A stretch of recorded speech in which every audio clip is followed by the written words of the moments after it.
Hello Targar friends, hey everybody, it's Jason Blaha here and it's time for another Orc Mode workout, and today was Max Effort Bench Day. Now, my bench days are going to tend to have a lot of accessory work in them. And it has to do with the fact that I'm going to bench specialize, and I'm doing even my upper back work and middle back work on squat and deadlift day so that I can put all of my big muscles and my heavy stuff like that into my squat and deadlift days, whether it's the max effort or the dynamic effort. And then my bench press days can focus upon bench press, bench accessories, and then accessory work for my accessories. And I know that can get really complicated. And the thing I want to make clear, a lot of the novice lifters who are watching some of this are like, oh, can I implement some of this? And it's like, no. You guys can build your base on minimalist training. And I need to keep making that clear to you. This is the sort of stuff that you do, that I'm doing now. If you're an advanced lifter, you guys are past the 300 bench, 200 press, 100 chin up, 500 deadlift, 400 squat, and you have the effort and the free time and the recovery to start implementing things like this. This is very much what I'm doing, guys. I'm essentially running the conjugate method, right? It's a form of concurrent periodization and also called conjugate periodization. It's West Side Barbell. But I'm tailoring it because it's a very customizable template to work off of. I'm tailoring it to my individual needs as a raw lifter and just overall size and thickness. What people need to remember, we talk about orc mode, top level power lifters, and I don't mean the fat ones. I mean top level power lifters, they have the orc mode. Look, we're talking about.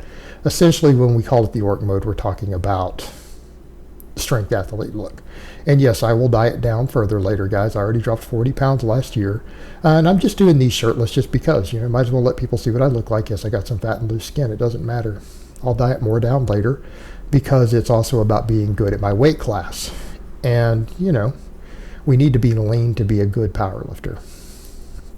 But today for max effort, we did chain work. And one of the things that was funny, I put up just the chain, the max I hit today on the chains with its own thing, and threw some music in the background that I had playing just because I thought it'd be funny because it's kind of what Boogs did. And I already had someone say, oh, no pause, not beat legal. It's like, man, you guys need to go bench some, and go actually judge some powerlifting meets and actually take the test and read the rules and actually do it. Because technically, look, I'll call this one right here as if I was the judge. Watch. This is not at the max yet. Let's watch how this goes. All right. Press, rack. There you go. Meet legal. Now, obviously, I don't have a shirt on. I have chains on the bar. All that stuff, that's not meet legal, right? You can't be bare-chested in a powerlifting meet.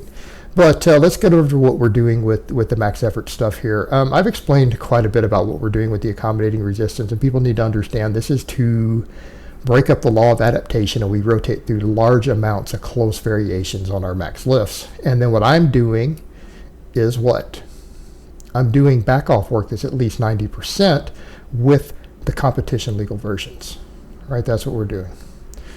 Here I'm up to 285 on the bar. How much chain is that? 65 pounds of chain. I spaced the chains to where the bottom link, the last link, is barely skirting the floor when I lock it, because I actually spaced all this out and checked it when I set up my chains earlier so that I have the full 65 pounds of chains at the lockout. At the bottom, I'm going to estimate 25 pounds of chain still there, right? So it's adding 25 at the bottom and 65 at the top. So with the 285, that's 310 at the bottom and 350 at the lockout. This was the heaviest single I got with 295 on the bar. This is about 320 at the bottom and 360 at the lockout. So for those who are curious. But yeah, this would be counted as a pause bench. It's a very brief pause, but it's enough that in 90% of meets, this would actually pass on the pause. Very few head judges are not going to call a press on this. And those who've been to meets know what I'm talking about, right? Press. They would call the press as soon as you can press it into the chest because there's no bounce there. And then I'm standing back up. So that was my heavy one for the day. And yeah, that was pretty heavy for me. And it looked fast because, again, it's only 320 at the bottom, which is, like 95% of my max. So then we did the back off work and went pretty good. I felt like based on that, since I was able to do approximately 320 at the bottom, I might as well do my back off work with 320, right? So we're going above 90% for 3 singles. because this is how you maintain strength. This is how you maintain strength on a system like this when you're messing with this accommodating resistance. You've got to do your bottom position exercises, and you have to hit at least 90% on them, right? Because otherwise you're not going to get stronger. It's where your real strength, that's where maximum strength comes from, is from working at 90% and up. And so you've got to do some practice work every week, and that means that, for me, it's 3 reps of each lift with at least 90%. Not counting all the maxes with the accommodating resistance. So I did these with 320, so I did 3 singles. And people are noticing I'm doing my zombie rise back off the bench again. That's because I'm ratcheting up tight. What are we doing here? I'm trying to get good at bench pressing again. Yes, I have had over 400 bench before. I need to get my bench back up. My bench is now the strongest I think it's probably been since I've come to YouTube. It's stronger than I was even competing in the UK, but I need to specialize in it. Yeah, we're going to get the squat back up. My squat's going to be back over 500. My deadlifts will be back over 600. But my bench needs to be a heavy focus for a while. So I am specializing a little bit in the bench. Bench getting a little more work, getting a little more accessories, because that's what I need to do. That's going to be my weakest link. The squat and the deadlift will come back up. They're not that hard for me to bring those up. They really aren't. Like my squat, just all this work I'm doing, it'll come up on its own. Like I pretty much got it to 500 just doing box squats and stuff back in the UK before. So I'm not that worried. Squat will come back up. And it's not like I'm not going to do assistance work for all of it. It's not like I'm not going to program it. It's not like I'm not putting the work in, but the bench is getting a slightly higher prioritization in my training, such as on my bench day, we don't do accessories that don't carry over to a bench or directly to a bench accessory. We've moved the rows to the deadlift day. And so those presses went pretty decent. Did JM presses, 5 sets of 10. I added the microplates today. So we're at 122.5. And these are feeling fairly heavy with this. I'm pretty much at my limit as far as what I can handle. And the goal I had set was to be able to do 135, so a full plate aside for sets of 10. So I'm a little ways off. We're slowly working these up. And someone had asked, what's the difference between this and a guillotine press? And it's like enormous difference. Look at my elbows. You're tucked. The elbows are tucked. It's like a skull crusher, except that your elbows come down into a press. With a guillotine press, you would have your elbows flared all the way out at the side. The bar is in the same position over your face, right? Because that bar is actually directly over my neck and face. The bar is pretty much above my chin at the bottom, right? It's almost to my mouth. So it's all the way up the neck, but you're using elbow tuck to do it. So it's making it a tricep dominant exercise. And this is one of the best tricep exercises for bench pressing. And so I'm trying to do at least 10 sets of it a week. Because why? My triceps are my weak link in my bench. That's why we are using accommodating resistance for the heavy stuff. If my chest was a weak link, we might be doing more floor pressing and things like that, incline benching, stuff like that. If my chest starts to become a weak link in my bench, I'll start adding weighted dips in, more floor press, all that. But my chest is plenty big. My triceps, my arms are not big. And my triceps are the weak link in my bench. I can feel it in my strength curve. So I need to keep working on the bench movement patterns, all the heavy work, all the speed work, everything, but then the accessories need to be geared towards triceps. So it's JM presses, and then we do push presses on dynamic day. And then, of course, I'm obviously doing accessory work for my push press. I'm doing accessory work for my rows. Why? Because those movements can only be handled with so much volume. These big exercises, that's what people need to remember. I'm trying to train at pretty much my maximum recoverable volume, which for me is pretty good. So I'm doing a pretty high volume training. There are things I don't even do on camera, and people need to remember that. Like I do 20 sets of face pulls every week. I do at least 15 sets of hyperextensions, at least 15 sets of glute ham raise sit-ups every week, plus whatever glute ham raises and stuff I do. So, and we're going to keep adding more accessory work in, because at the end of the day, we have to thicken everything up, and size equals strength. And that's what people need to understand. This connection works both directions. If you get stronger on your big exercises, you will get bigger. If you get bigger in any of the weak links on your big exercises, you will get stronger, which in turn will make everything bigger.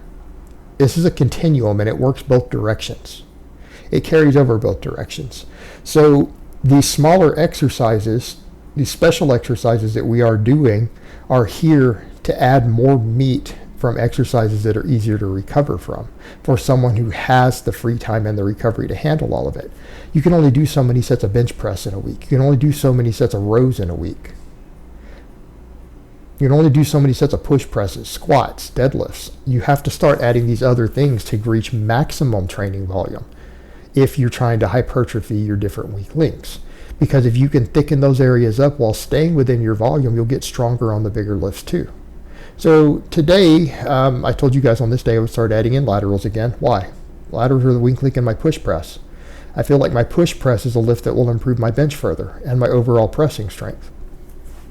So we're adding this extra volume in. And, I figure I'll just do all this stuff shirtless. You guys can kind of get a good idea of what I look like. Even under the loose skin and the fat, you guys can kind of see what's under there at this point, even around the waistline. I got a pretty well-developed core. And I train my core a lot these days. Again, I do a lot of glute ham raise sit-ups and things like that, a lot of lower back work. That's all done off camera, but I'm doing it. But as far as these laterals go, again, the one arm is because it lets me do it as an oblique exercise. It lets me do a forward lean without having to lean against a bench. Because if you're leaning against a bench to do two of them, yeah, that would probably work just as well, and it would be a hair more time efficient, right? Yeah, it would be. But is this really taking that much time? No. It would be, other than I'm getting an extra core exercise out of this. By doing them this way, just leaning forward slightly and doing on one arm, I'm actually training my obliques along with, my shoulders. And we might as well kill two birds with one stone if we can do it without interfering with recovery. So in this case, yeah, this is to bring up my delts. My delts are the weak link in my push press right now. And if they can get stronger, if I can get stronger shoulders and a stronger push press, it will probably carry over to my bench. Carry over to everything. Push press is a great exercise. So I'm going to do these, at least on this day. I'm only going to do like 5 sets. It's not really that much workload. This little bit of fluff does add up over the course of your weekly volume when you think about it in terms of your bigger lifts. Yes, I'm doing the 10 sets of rows every week, 5 sets of 10 on both my deadlift days. But that's all I can handle because I'm doing so much deadlifting, because I'm deadlifting twice a week. I'm squatting twice a week. That 10 sets of rows I can't really handle much more than that. So things like my arms, which are my weak link in my rows, they have a little bit of recovery left. So that's something someone had brought out. You could just do rows to replace what those hammer curls were doing. Yeah, up to a certain threshold. You're right. And for a novice lifter, that's true. Novice lifter, 10 sets of heavy rows every week, your biceps aren't going to grow any faster than that. They aren't. I'm a more advanced lifter. There's a threshold you have to reach in order to continue to make stuff grow. And more volume generally equals more growth as long as you can recover from it and it's spaced out enough through the week. Like you can't do 25 sets in one day for one muscle. That's actually, there's data on that showing that's not going to work. But you can do 10 sets twice a week or more. So things like the hammer curls thrown in because I'm doing the rows on a separate day, it's actually staying at a really good recoverable volume on a day-to-day basis. And again, it will thicken those areas up. I need more bicep brachialis, brachioradialis, all of that stuff. It gives you better bench press stability, can improve your bench press, right? It can do all those things. And it will make me better at my rows. Well, if I get stronger at my rows, and my arms are a bit of a weak link in there, it'll allow my grip. It'll give me extra grip work because I can move heavier weight. It's extra grip training. It will bring up my deadlift. It'll give me better stability on my bench.